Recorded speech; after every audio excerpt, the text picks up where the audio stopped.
Okay, so I just did a whole video on YouTube that got erased for some reason. I don't know where it is. It's gone.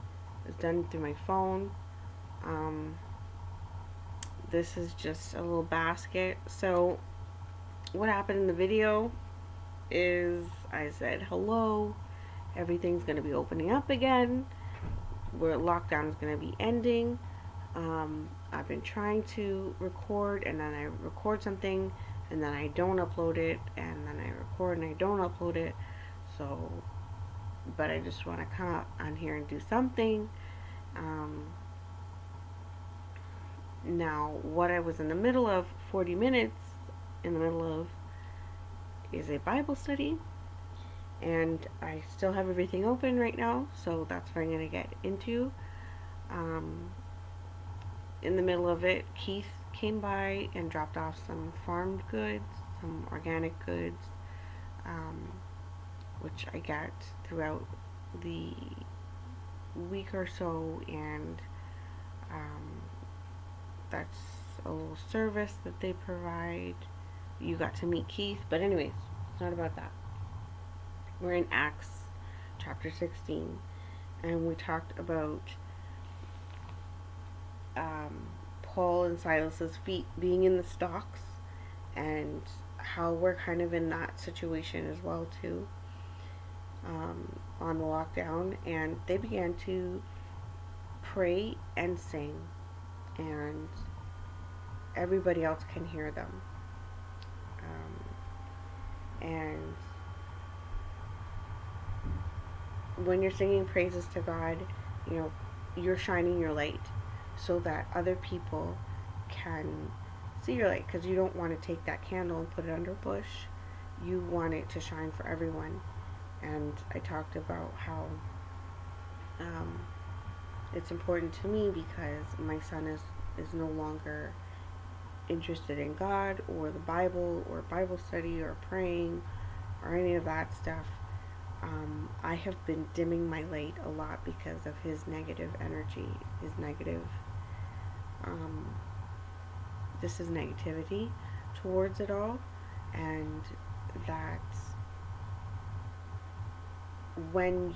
that's what happens when you try to cover a candle, it goes out. So don't try to cover it. Don't try to cover it. Just be yourself. And I am talking to myself right now. I I'm talking to myself right now. And also, we talked about how the ground shook, and everything opened up, and the jailer was about to kill himself. I'm gonna move this basket. It's a lovely basket. I'm making a basket. I'm so excited. Anyways, um, the jailer was about to kill himself, and Paul said, "No, wait. We're all here. We're not going anywhere." Because he thought that all the prisoners had escaped and that he would be in big trouble. Um, a lot of Christians think that they don't have to have integrity just because God is performing miracles and stuff like that. No, you're still expected to live with integrity, eat properly, follow the rules. These are the rules of the land. Paul could have easily just escaped and done his own thing. But that's not what you're supposed to do. You're not called to just get away with whatever you can get away with. That's not what you're called to do. You're called to be a good testimony. You're called, so being fat, eating horribly, smoking, drinking, all of these stupid things. That's not a good testimony. You're not bringing anyone to Christ with that. So Paul stayed there, and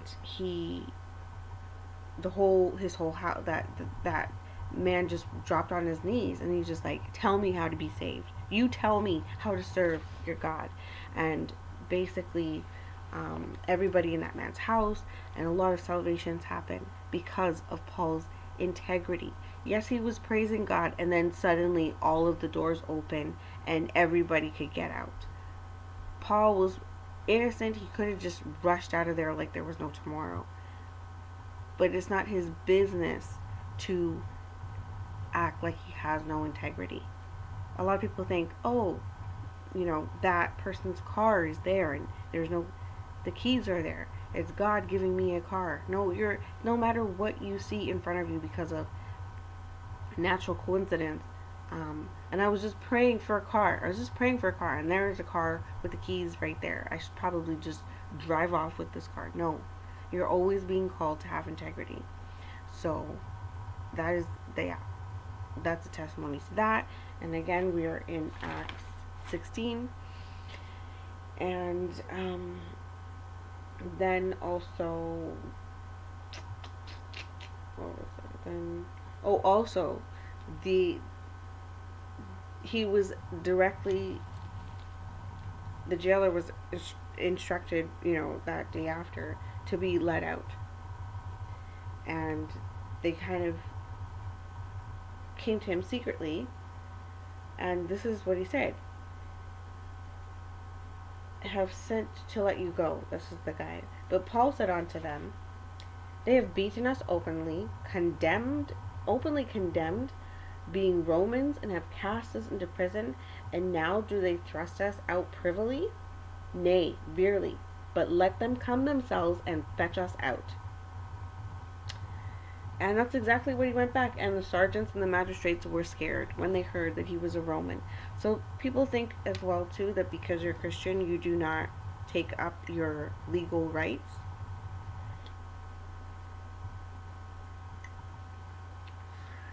You should be respected. Your legal rights should be respected, and you should live in order and not chaos, where people are doing things to you that they should not do. So you use your legal rights and your liberties of which you have available to you, even if you are a Christian. Let's say, a lot of black people are being kicked out of China right now, and it's sad, and I want to talk about the black issue, but I'm not going to right now. I'm going to talk about if there was let's say there was someone who was of black descent, and they're American, and they say, "I am an American." If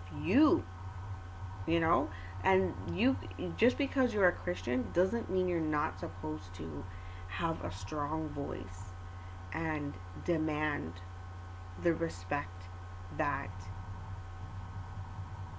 you are due. So wow, good for Paul and Silas. This is very telling. So again, when people come to you and say you should be a doormat, you go to Acts 16 and you read them from 34 to 40, and you'll get your answer of how you're supposed to act and whatnot. So that's great. I condensed 40 minutes into 8 minutes so I can go on to chapter 17. Now when they had passed through Amphipolis and Apollonia, they came to Thessalonica, where was the synagogue of the Jews. And Paul, as his manner was, went in unto them, and 3 Sabbath days reasoned with them out of the Scriptures, opening and alleging that Christ must needs have suffered and risen again from the dead, that this Jesus whom I preach unto you is Christ. And some of them believed, and consorted with Paul and Silas, and of the devout Greeks a great multitude, and of the chief women not a few. But the Jews which believed not, moved with envy, took unto them certain lewd followers of the baser sort, and gathered a company, and sent all the city on an uproar, and assaulted the house of Jason, and sought to bring them out to the people. So, some people are more honorable than others. Some people like to look at like, oh, we're all the same. We all are people. We all are people, but some are of the baser sort. Some are of the baser sort. That's a hard pill to swallow. And it's not because of their skin color. It's because of the way that they act. It's because of who they are and the lack of integrity that they have that makes them base, I have endured so much in the past days.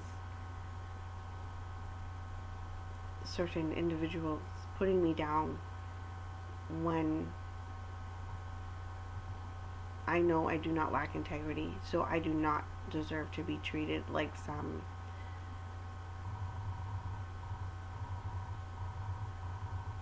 drunken, I don't know. How do you determine somebody's worth? By their integrity. By their integrity. Not by how you see their behavior. No. When this person is doing this thing, do they do it with all their heart? Or are they halfway doing it? Are they cutting corners? That's how you know if somebody is a good person or of the baser sort. And, let God be the judge from there. But there's people who are of the baser sort, and I feel a ways when I get treated like that when I am not. I am not. Don't get it twisted. Anyways, so, of the baser sort, and when they found them not, they drew Jason and certain brethren unto the rulers of the city, crying, These that have turned the world upside down are come hither also, whom Jason has received, and all these do contrary to the decrees.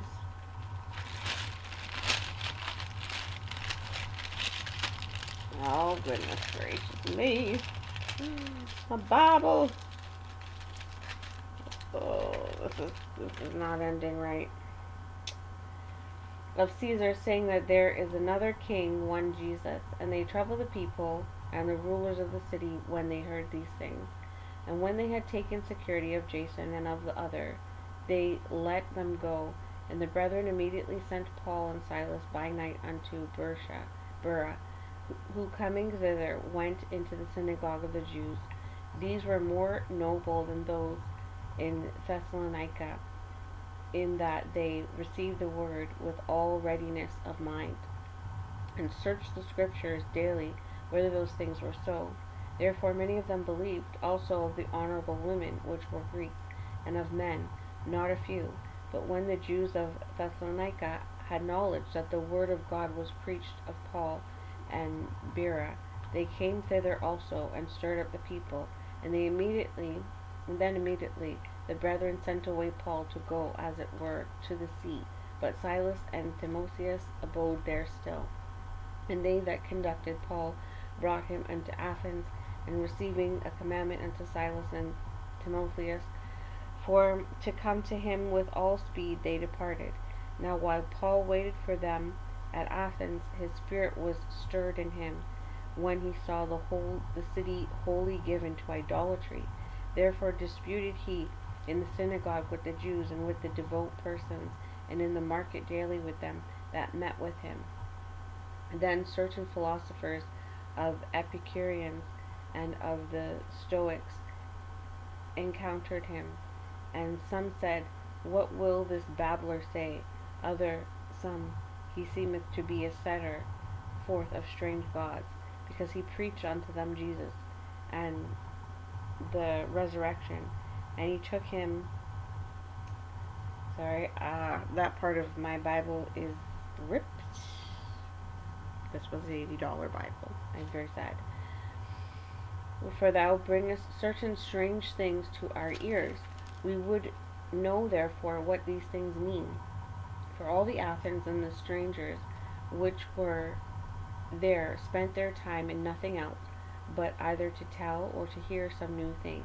Then Paul stood in the midst of Mars Hill and said, Ye men of Athens, I perceive that in all things ye are too superstitious. For as I passed by and behold your devotions, I found an altar with this inscription, To the unknown God, whom therefore ye ignorantly worship, him declare I unto you. God that made the world and all things therein, seeing that he is Lord of heaven and earth, dwelleth not in temples made with hands, neither is worship with men's hands, as though he needed anything, seeing he giveth to all life, and breathe and all things, and breath and all things, and has made of one blood all nations of men for to dwell on the face of the earth, and has determined the times before appointed, and the bounds of their habitation, that they should seek the Lord, if haply they might feel after him, and find him, though he be not far from every one of us. For in him we live and move and have our being, as certain also of your own poets have said, for we are also his offspring. Forasmuch then as we are the offspring of God, we ought not to think that the Godhead is like unto gold, or silver, or stone, graven by art and man's device. The times of this ignorance God winked at, but now commandeth all men everywhere to repent, because he has appointed a day in which he will judge the world in righteousness by that man whom he has ordained. Wherefore he has given assurance unto all men, in that he has risen from the dead. And when they heard of the resurrection of the dead, some mocked, and others said, we will hear thee again of this matter. So Paul departed from among them, and howbeit certain men clave unto him and believed, among the which was Dionysius and Areopagite, and a woman named Damaris, and others with them. So this just goes into a lot that I'm facing now that I'm in quarantine. I've spent a lot of time with my mom, and she's praying to all of these strange gods and things, and it's just like, you're too superstitious. You're too superstitious. For me, it's like, even if I wasn't a Christian, I wouldn't pray to the sun and the moon, because I'm big on science, and I know there's many moons and there's many suns, and they are not irrelevant, but like, what's that word I'm looking for? They're one of many. They're one of many. So it's kind of redundant and pointless. The moon and the sun is a redundant thing made out of supernovas, and it makes no logical sense to pray to something that you can see, even, because something you could mathematically, in my mind, if I wasn't a Christian, I would say to myself, everything here, gone. Everything I can see will be gone, will be dust.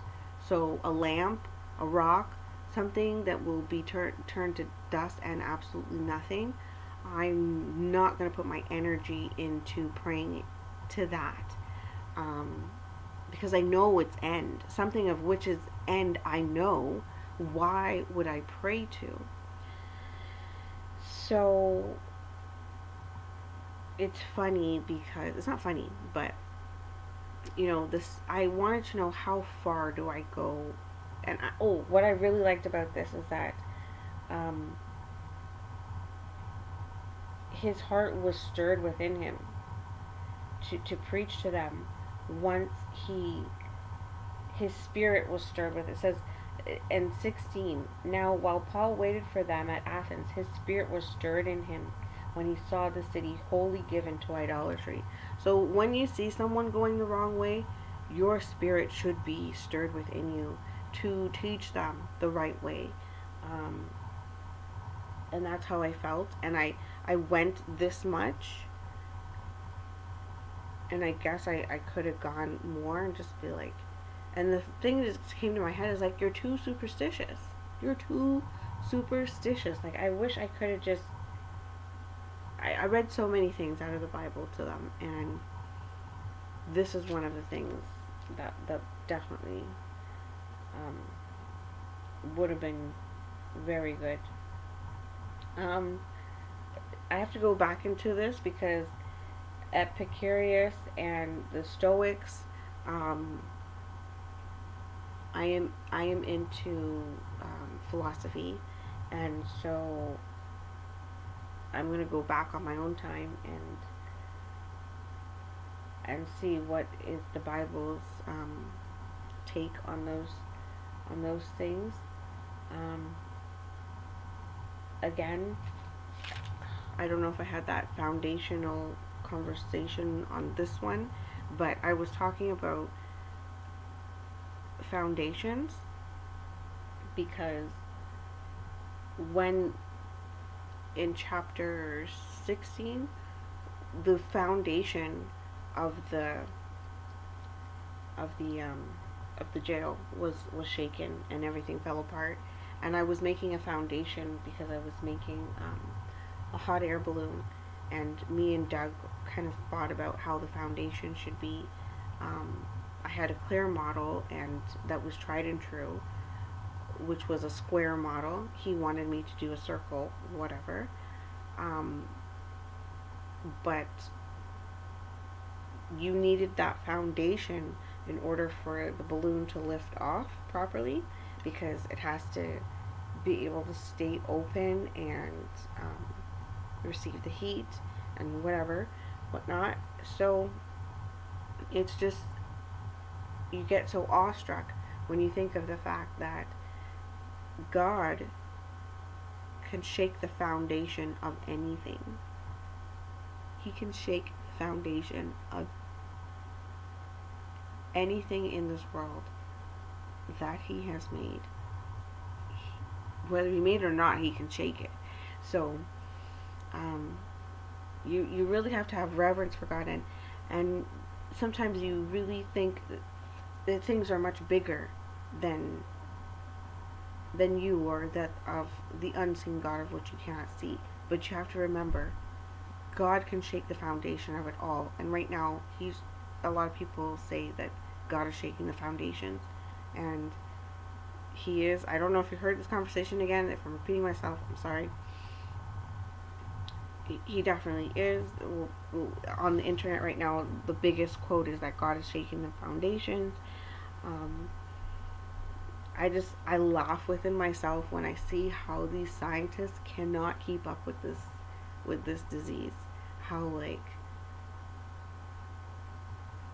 16-month-olds are dying, 8-year-olds are dying, 20-year-olds are dying, 50-year-olds are dying.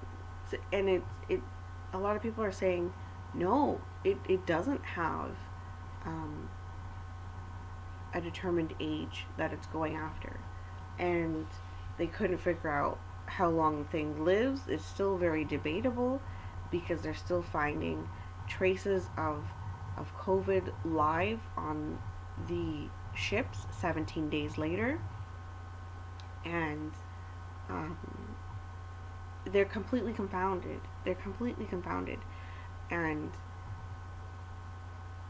the whole foundation of the healthcare has been shaken. Like, these are some of the richest countries in the world who do not have enough of anything to deal with this pandemic, um, and they don't know where it will spark wildfire and where it will not.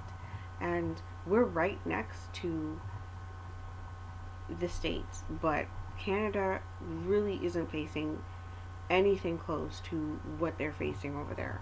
Not even nothing. So it's like, it is almost, it's a type of pandemic that brings you to your knees. We're like, God, whatever you want, wherever you want to go, wherever this thing is going, I give up. I don't know. That's how it is. And then look at them in Switzerland. They did nothing. They had no lockdown, nothing. They're quote unquote good. I don't completely believe that because I know that national identity is um, very takes a lot of precedence in this situation, and a lot of people do not want to report exactly what's going on. And I know people are liars. I work in the school system. The things that we hide, I can only, and we're just one little school. I couldn't even imagine how massive the lies are once you get to government. I couldn't even imagine if the lies are what they are in the stupid little public school. I could not even fathom the lies that are happening in the government. So, um, yeah, that being said, today was a good day. I had a good dream. Honestly, I fret. I'm very not fret, but like I had a wonderful dream about what my dream was. Like I really wanted to marry this artist who was just a wonderful, wonderful person. And in my dream, we were married, and I had a daycare in his home, and it was beautiful. It was organized. You know, right now I'm trying. My life is a little bit upside down right now because when you go to school, you have to throw everything to the side because you need to get those marks. And if you're struggling the way I was as an adult, as a mature student, um, things go to the side, like bathing, like whatever. So your natural regular systems, which you would your cognitive power needs to be very concentrated on one thing. So everything else goes to the wayside, and respectively so. It can't afford to right now because at that time it's not what's important. You're going to be paying back $80,000 to the queen, so you need to at least get this degree, you know. So so things have been array. Things have been a mess because coming out of the wake of being at school have just been very tough stuff, you know. So I really enjoyed that dream. It was great. My dad was there. I love my dad. I love my parents. They are not um, as noble as I would love them to be, but I still love them. They're my parents, and I love them because God told me to. So no matter what I dream, they're always there. If it's part of a good dream. Yeah. What else? And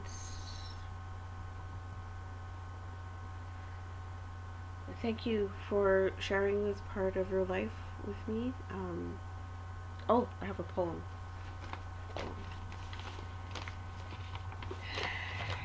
that speaks to my sentiments of the schools opening up. Now, I got this piece of basket in my face. I wish I could show you. It's not the Rona. Um, it's a beautiful basket. I really like making these baskets, and I might even start some airplane modeling.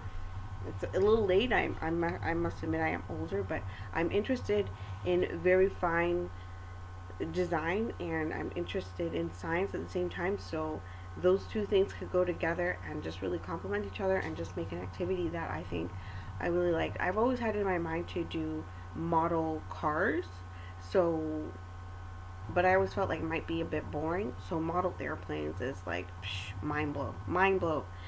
Anyways, turning and turning in the widening Jura. The falcon cannot hear the falconer. Things fall apart. The center cannot hold. Mere anarchy is loosed upon the world. The blood-dimmed tide is loose, and everywhere The ceremony of innocence is drowned. The best lack all conviction, while the worst are full of passionate intensity. This is an excerpt from one of my classes, and I'm sure this is some famous poet, maybe Poe or something. I have to find it. I just have it written on this pink paper here. I must have been in class when I wrote it down. But it's a mirror of my sentiments right now, and yeah, but I'm happy. But anyways, have yourself a merry little back on the ground, back to work, back to whatever it is, back to life, back to reality, back to life, back